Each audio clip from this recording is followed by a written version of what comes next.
Coming up in today's newscast, budget cuts create more work for faculty and staff, and we'll take you through campus's COVID-19 protocols, the do's and don'ts. COVID-19 takes a toll on the traditional college experience, and athletes work hard to adjust to a season under pandemic restrictions.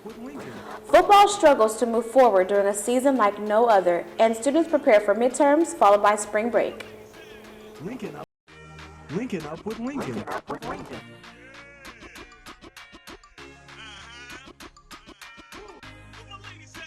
Linkin Up with Linkin. Linkin Up with Linkin. Hello, welcome to Linkin Up with Linkin. I'm your anchor, Devin Siggers. And I'm Kimberly Hill. Today we take a look at how the pandemic has impacted Lincoln University, including sports, academics, and staffing. Absolutely, Kim. Our first story of the day takes a glimpse into the working environment of faculty and staff and how students are adjusting. My co-host Kim has that story. Today I had the opportunity to take the time to go to Lincoln University to speak with a staff member about how they're adjusting during the pandemic. How has taking on multiple responsibilities affected your normal job description?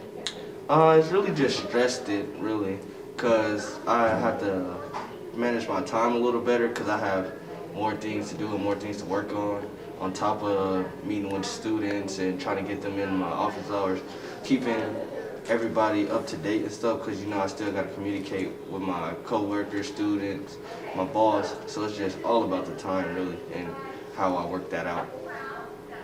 It seems like you're adjusting very well. Well, Devin, thank you for your time. Thank you.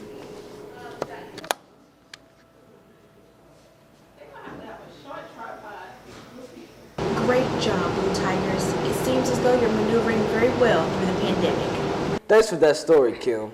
Next, we're going to take a look at how rules have changed on campus. COVID-19 protocols are being followed throughout the university, from social distancing signs to masks being required. Lincoln University is doing everything in their power to keep students and staff safe. Trainers here at Lincoln are also working hard after it was learned that the head athletic trainer tested positive for COVID-19. Tompkins Health Center has a full guidelines and steps to take if you feel like you have COVID symptoms. Visit lincolnu.edu for information. Thanks for those pointers, Devin. When COVID-19 took the world by storm, it created a huge barrier. Social distancing, masks, virtual learning, and canceled events have now become the new norm. As we take a closer look at academics, we see just how much life has changed for college students especially. I was able to speak with a few students here at Lincoln University and get their thoughts on the changes.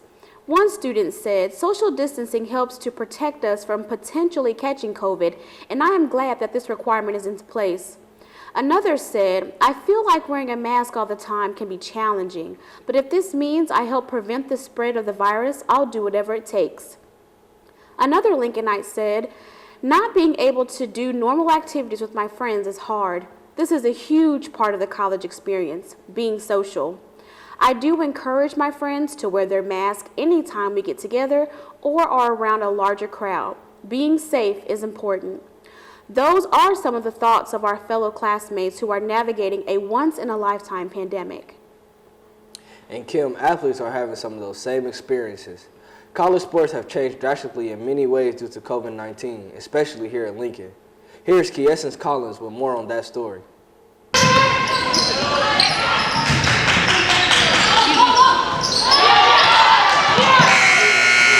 Y'all, this is Kiescence Collins. I'm here with Simone Jordan. She's going to be telling us about how COVID-19 affected women's basketball here at Lincoln University.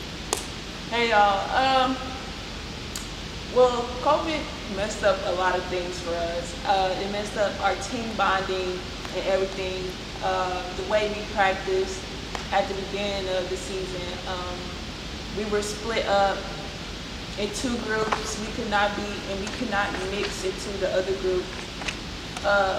We also couldn't do get-togethers and stuff, and if we did, or were to, it would get reported because it's against NCAA rules or the conference we're in. We can't do it. It was hard to really learn each other, get to know each other on and off the court.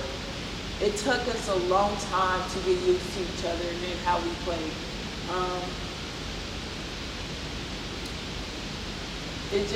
It affected our communication on the court too, because if you don't know your teammate off the court, it makes you think you would talk to them on the court, you know? So it really affected us a lot. Like we done had issues, you know, sicknesses on the team, and it set us back a lot. But So chemistry is everything, basically, to chemistry sports. is everything. So do you think that went into gameplay as well, since you guys didn't really have that chemistry? Do you think that affected gameplay on the court here at Lincoln? Yes, because because we're a new team, so having a new team, you really got to do stuff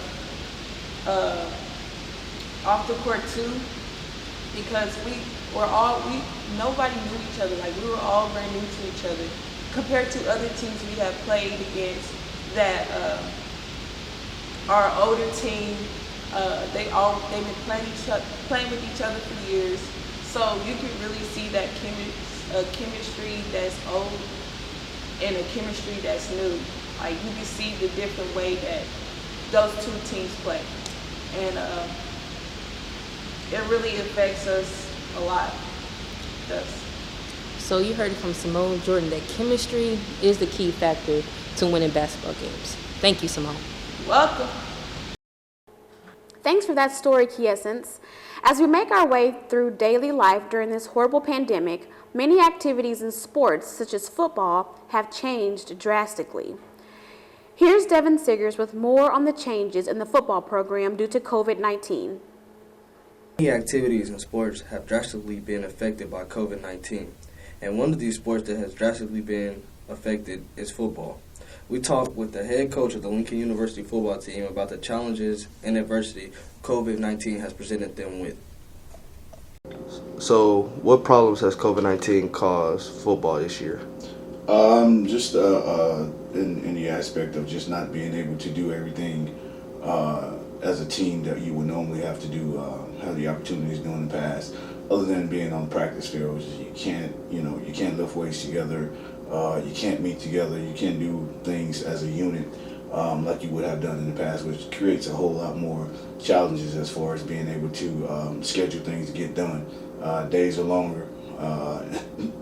Intensity is a little higher. It's because things are just out of the norm. But we've adjusted pretty well. I think the guys have become accustomed to today's norm. But it's been challenging. Thank you, Coach. As we go back to school and work during this pandemic, many students here at Lincoln University don't even know who to contact if they feel they have symptoms or around someone with symptoms of COVID-19. So we talked with the head nurse here at Lincoln about the do's and don'ts and who to contact if you feel like you have COVID. So here at Lincoln, what are the do's and don'ts and who should you contact if you feel like you have COVID-19 symptoms? Okay.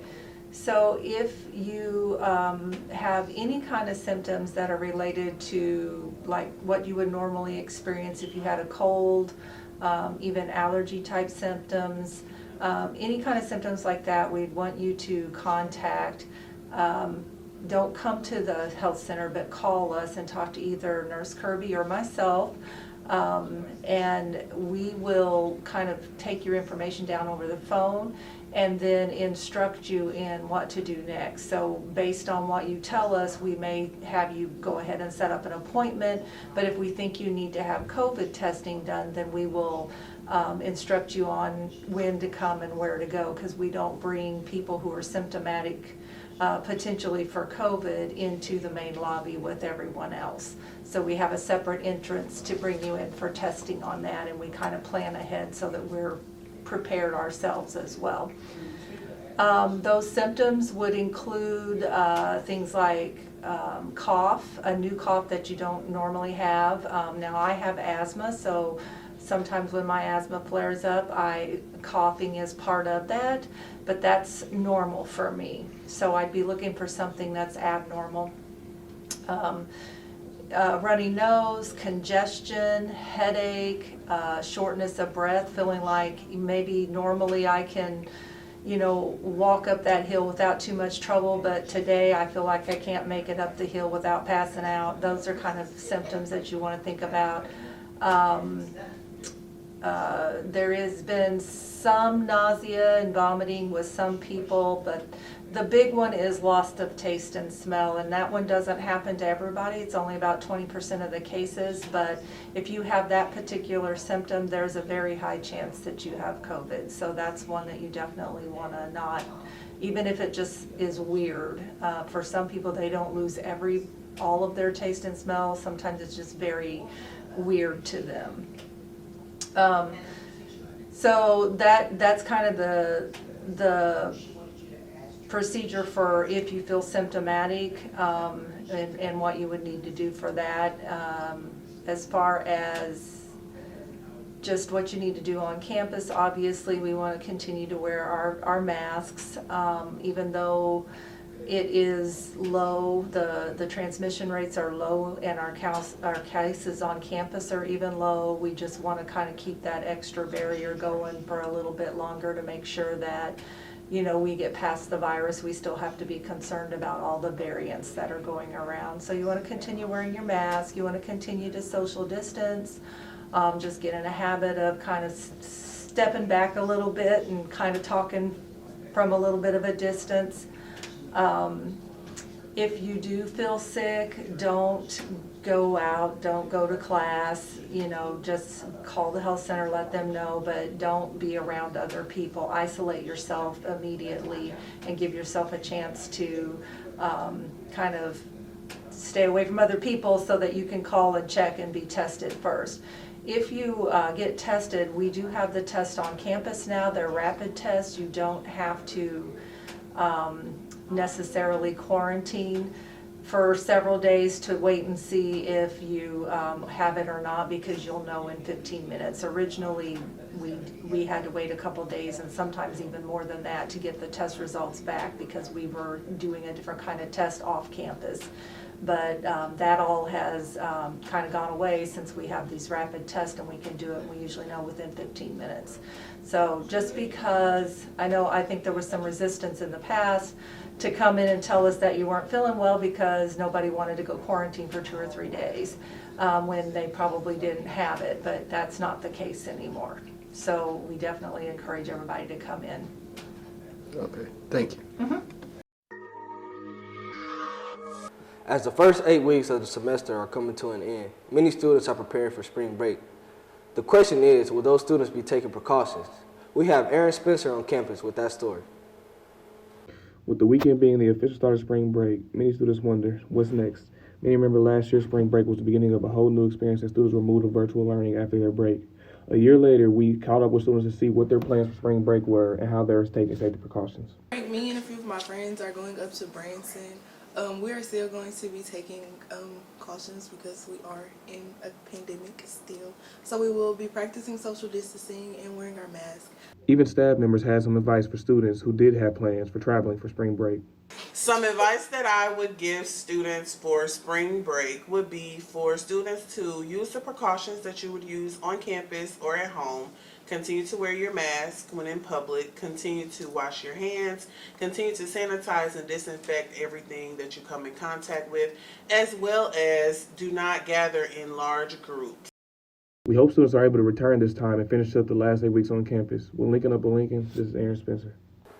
Those are some great plans. I know we are looking forward to spring break too, right, Kim? That's right, Devin. We can all use the break, so we can come back and finish out the semester strong. Now we're going to get sports updates from Aaron and Kiesens. After an 8-year career with the Kansas City Chiefs, the team has decided to part ways with former #1 pick left tackle Eric Fisher. Along with Fisher, right tackle Mitchell Schwartz has also been released. With both players being on injury reserve, GM Brett Veach needed to clear up salary space, saying the team plans to fill the offset of the line with potential draft picks and hopeful free agents. As the Chiefs look for a bounce-back season after the heartbreaking 31-9 loss to Super Bowl 55 earlier this year, we expect many more changes in personnel for the Chiefs. Since 2019, former MVP and 4-time WNBA champion Maya Moore has stepped away to focus on family ministry dreams and criminal justice reform. Recently on Good Morning America, she stated she would not be returning to the court for the upcoming WNBA season. Many fans were supporting her through this journey. Well, that's all we had time for today. Thanks for tuning in to Linkin Up with Lincoln. And make sure you check back with us next semester for the latest on what's happening around campus. For Linkin Up with Lincoln, I'm Kimberly Hill. And I'm Devin Siggers. Thanks for watching. Linkin Up with Lincoln. Linkin Up with Lincoln.